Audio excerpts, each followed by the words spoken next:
বসন্তকাল এলো। কবি গৌতম দাস। বসন্ত এলো প্রকৃতির দুয়ারে। গাছগুলো পুরানো পাতা ঝরাইয়া নতুন পাতা গজাইতে শুরু করলো। রকমারি ফুলের শোভা, রকমারি পাখি ও প্রজাপতির মেলা শুরু হইল। বসন্ত এলো প্রকৃতির দুয়ারে।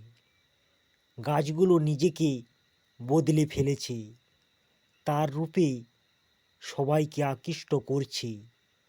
অতিথি বসন্তকে নিজ ভালোবাসা দিয়া উজাড় করছে। হে বসন্ত, যেও না ছাড়ি। হে বসন্ত, প্রতি বছর আসিবার তরে করি আহ্বান। ধন্যবাদ। আমি গৌতম দাস।